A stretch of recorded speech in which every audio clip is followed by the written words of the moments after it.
Hello everyone, thank you for the opportunity. Good afternoon. Uh, Today's topic presenting here is secondary subretinal vascular membrane, various etiologies and response to anti-VEGF injection treatment. So we have studied the response of anti-VEGF treatment in such cases, and we have some cases. Case 1, that is a 71-year-old male who presented with the right eye subretinal vascular membrane secondary to CSCR sequelae. We have given 2 anti-VEGF injections at 1 month interval.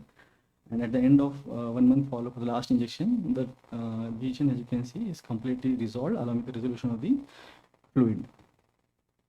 Second case is a 45-year-old female who presented with a right eye subretinal vascular membrane secondary to toxoplasmosis scar.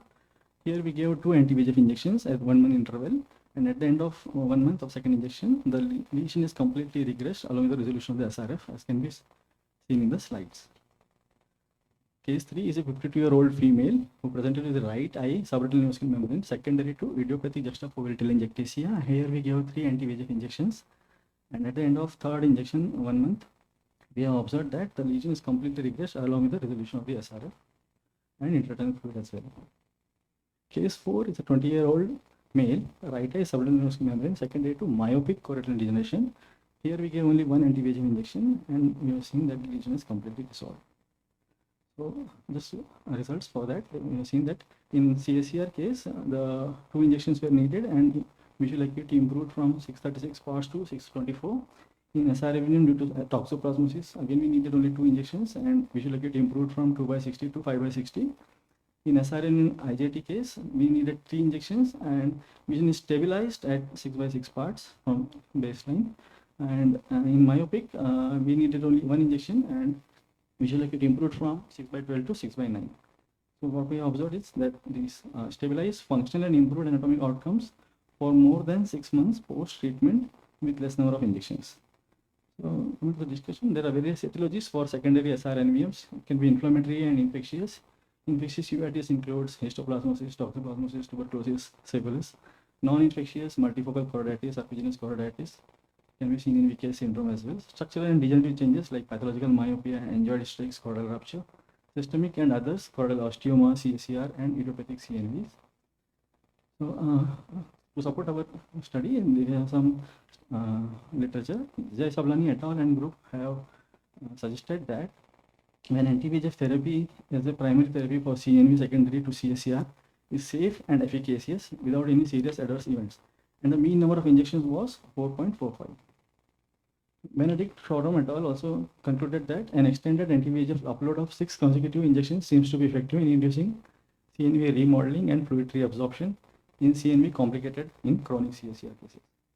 Mathur et al. In their study concluded that anti-VEGF therapy has been successfully used to improve visual and anatomical outcome in juxtafoveal CNVM secondary to toxoplasmosis. They needed only 2 injections in the study.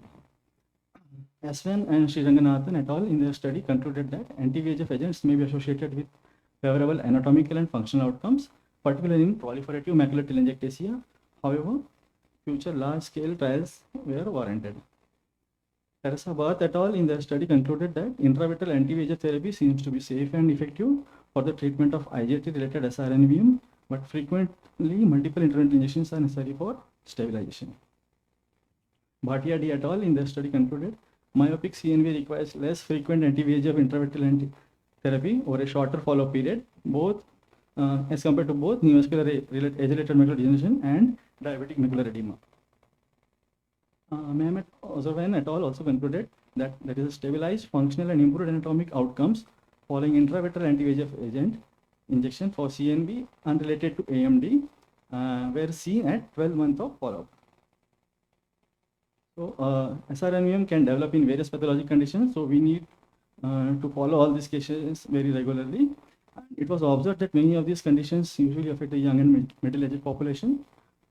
Faster regression of the disease activity with less number of injections were needed, and a better visual acuity improvement was noted. To conclude, intravitreal anti-VEGF therapy seems to be safe and effective for the treatment of SRNVM cases, and a faster regression of the disease activity with less number of injections, and it gets stabilized anatomical and functional outcomes with fewer injections.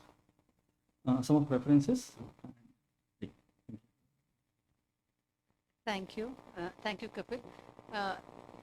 What was your takeaway? You felt that your bouquet of cases require lesser number of injections compared to, for example, AMD or IPCV. Yeah, as compared to CNVM and IPCV, the number of injections were less, and even the over a period of like we have other cases we have more than 6 months of follow-up. Some have more than 1 year also. Still they are like stabilized. So they require lesser number. Lesser number of injections. So did you have to do an angiogram in any of these patients? No. No. So If even we- in myopic CNVMs and so on, you didn't need to do an angiogram. No. The presentation was acute, like with sudden diminution of vision, and we saw a hemorrhage as well as finding deposit in the OCTs. On that basis only we injected. Thank you. Thank you.